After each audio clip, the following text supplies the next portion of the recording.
Just two brief announcements, my friends. Just another reminder that on Thursdays we have Adoration of the Blessed Sacrament from 8:30 to 6.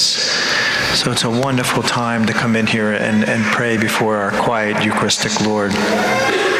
And also from 2 to 4, our sisters right there are having their All Saints party. Any children that are under the ages of 5th grade or younger, I highly welcome you. There'll be a short little prayer service in the church, and then they'll go over to the cafeteria in the gym for activities. Some of the activities are fishing with St. Peter, put the halo on the saint, and the St. George's Dragon Piñata, amongst others. So I encourage anyone under the 5th grade or so to join the sisters. They've put a lot of work into it. There's an article I read this past week by Sandra Carr, who was writing about her boy who was 4 years old. He was rocking using a little horse in front of the mother who was sitting there watching TV. And he says to his mother, "Mom, I'm in your eyes." And she could see, that little boy could see the reflection of himself in her mother's eyes. And the mother even got a little tearied up about it. But as you know, little boys, they say something profound, and then they're off running somewhere else, you know. But a couple hours later, she was in the kitchen, and she heard this crash in the living room. And you know, there he was, he walked in, there was Boyd holding a ball in the living room, and he had, which he's not supposed to use in the living room, and he hit the lamp and crashed onto the floor. But you know, that little boy said to his mother, "Mommy, am I still in your eyes?" Love. Love. It's a challenge for all of us, isn't it?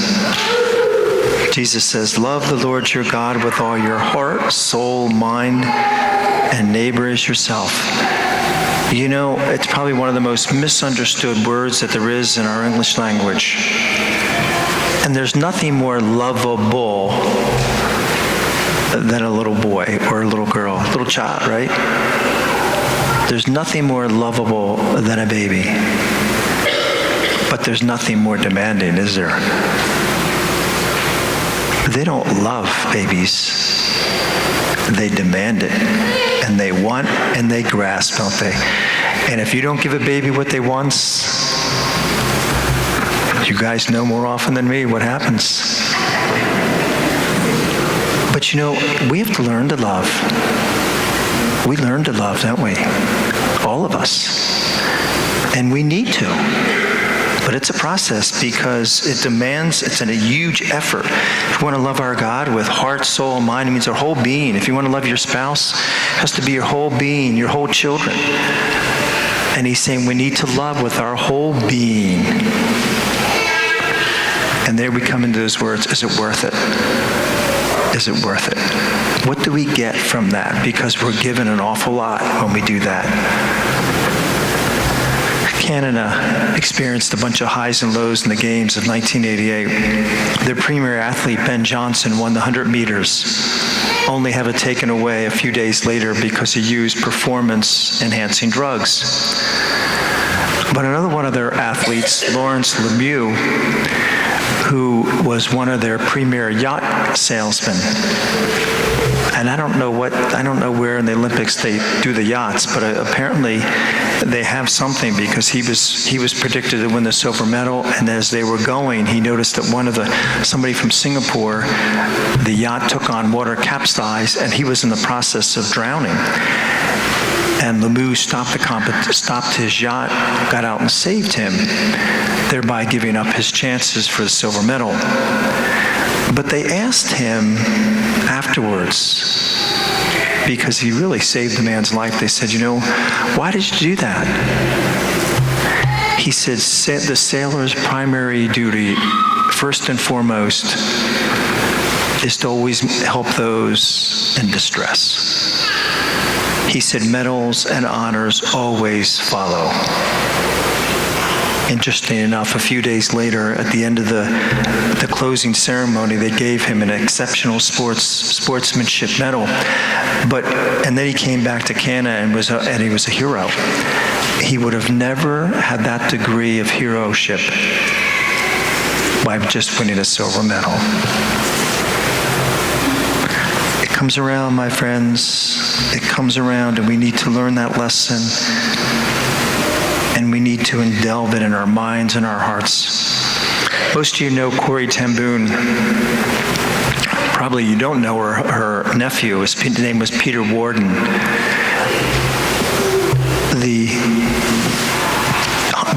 When Corrie ten Boom's people, they had a house, and in the back of it, they kept and stored in a hiding place. But they were caught. All of them were sent into Auschwitz, and she was the only one who survived. But Peter didn't store them in his house.